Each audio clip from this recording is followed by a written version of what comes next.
Hello everybody. Welcome to the week of October 20th. We have a new moon, which is in the sign of Libra. So instead of doing a one card pull, I'm going to give you a little extra treat today. And because we are already in the energy of the new moon of Libra, and we will be for a couple of days afterwards, I thought I would just do it as a new moon reading for you. As well as an animal oracle card for the week, because that is the last card that I pulled. Oh, and it's so beautiful. I really enjoyed pulling the cards today and seeing what unfolded, and I've got my notes here. So I'm super excited to share this with you.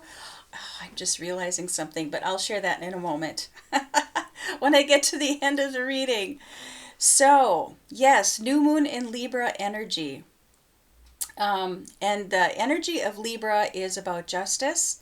It's a balance not only within the outside world, but within ourselves too. And I have to say, because this is who I am, the work that I've done, and the work that I'm encouraging you to continue to do, is what's so important is the work within ourselves. Because when we do that work within ourselves, that absolutely makes a positive shift in the world.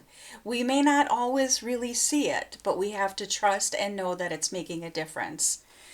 So, the Libra energy is about staying balanced and true to ourself, no matter the circumstances around us. Now, that can feel very challenging at times. I still have my moments too where it's just not working, but those are opportunities to go deeper within myself and to really understand things when those moments come. And then especially for those of us who wish to live to the beat of our own drum.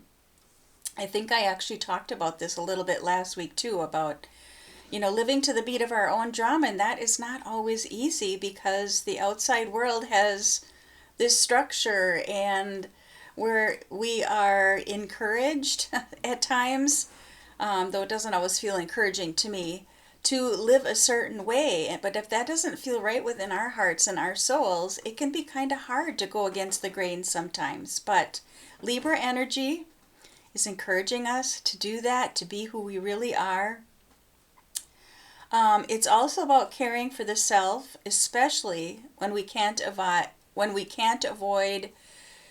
the toxic in the world. Perhaps there's people in your life that feel toxic to you. Sometimes you just can't avoid those situations. So it's about learning to care for yourself even amidst those situations.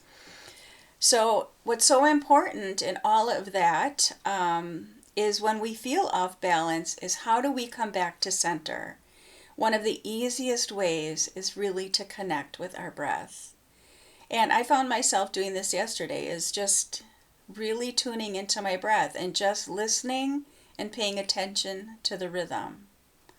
And actually slowing the rhythm down because I felt myself getting excited about something. So just slowing the breath down and just being in the quiet and listening to your breath. And as I say that, I can feel myself calming down and feeling more centered as well.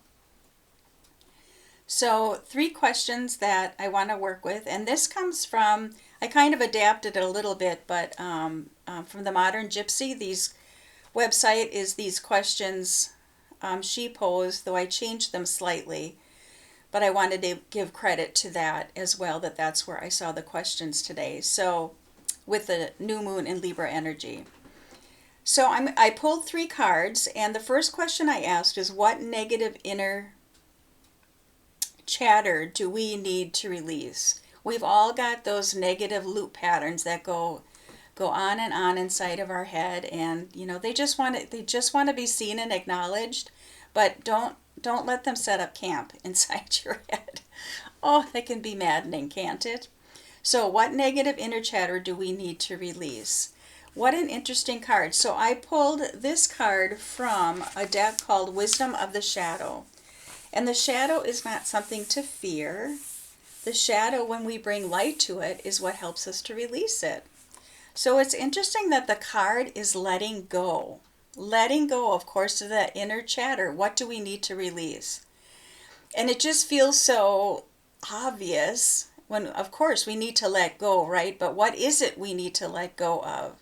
So the shadow aspect of when we don't let go, when we continue to sit in that negative chatter, is that we hold on so tight and we think that that's a way of us having control, but it keeps us stuck in this negative loop that pulls us down and continues to pull us further and further if we don't catch ourselves. Come back to our breath, come back to our center. And I really love the affirmation in the guidebook that says, letting go creates space for letting in. Isn't that true? When we let go, whether mentally or physically, that allows something new to come in. I always think of that as this time of year. I always get the little nudge and little itch to rearrange my Joyful Paws Cottage studio, which I did last weekend, and then it happened again this past weekend where I had to totally rearrange my shelves and get rid of some things. And so I'm excited to see what's going to come in from that. But it's also about letting go of that negative chatter that we can carry in our heads, to really look at it. Where is that coming from? And maybe that is a little inner child self that needs to be heard, that wasn't heard when she was a little girl or boy. And just paying attention to that and acknowledging it and hearing it in order to let it go. So I love on this card too, you can see that, to me, it looks like the person is looking up and his arms out, her arm, whatever, out to the side in a state of surrender. I know that's not always easy, but as we are in this energy, in order to stay in balance, what is it that we need to let go of? What is it you need to let go of? We all have different things in our lives we're working on right now. So the next question is, what clarity lies beneath the negative noise, the negative chatter in our heads? What's the clarity if we can learn to not hold on so tight and learn to let go? This was so great. This is from the Wisdom of the Oracle, and it is the card of Observer. Of course, when we let go, we can see things more clearly. When we surrender to something, that's when the answers can come, and you're able to see things more clearly. So think of a time in your life, and when you look back on it, think of a time in your life when you were just holding on so tight because you wanted to somehow control the outcome of a situation. I have a perfect situation in my mind that I've felt so much better the last probably 2-3 months. But previous to that, man, I was learning some tough things. And I was holding on so tight of how I thought things should turn out, how I saw it.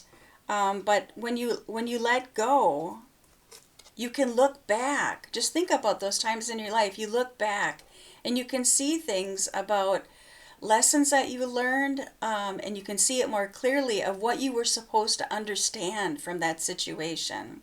I also love that. So this looks to me like a fox looking up to the new moon. We've got the new moon here on the card, of course.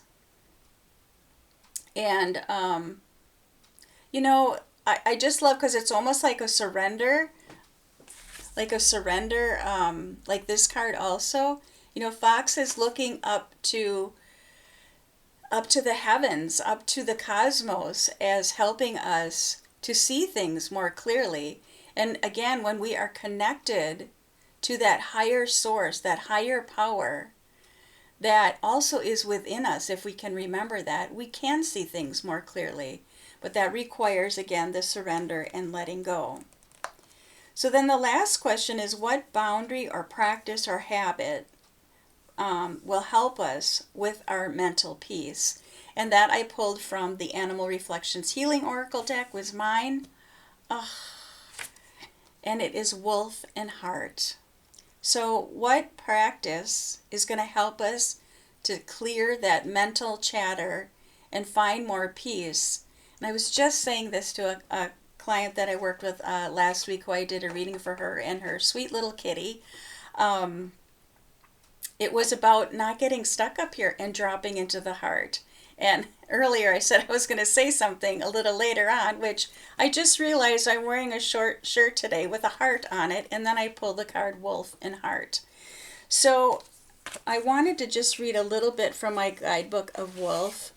When I created my Animal Reflections Healing Oracle, I knew Wolf had to be on the cover because that was the big teaching I got from Wolf many years ago when I was feeling very down and out and in a space of grief. And Wolf reminded me that even when we're in grieving, or we're trying to hold on so tight, to really keep our hearts open.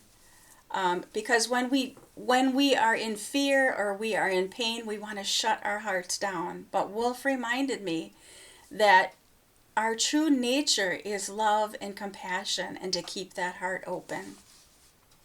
So that is the habit that we're all being called to do right now. And it's reminding me, of course, now I'm part of a monthly group where we talk about the astrological energies, and we just talk about what's going on in our life. But there was such a beautiful theme of dropping into this space of love, and how a lot of us in the group are feeling that more and more than we ever have before. And the fact that Wolf and Heart is showing up for this reading today too is beautiful. So,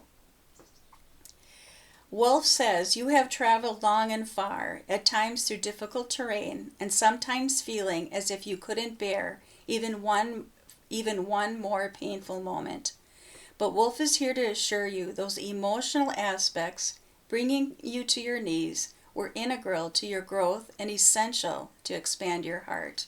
It's so, so very true. I mean, if you think about it in your own life, I think you can probably see that as well. Wolf, wild and free, though often misunderstood, reminds you, while safeguarding the precious resource that is your heart, to also courageously open yourself fully to explore new pathways. Despite what others understood or not, move to your own natural rhythm, to the beat of your own drum, in the direction of what is beckoning you. Be assured all the introspective work and earned knowledge you've gained will skillfully guide you.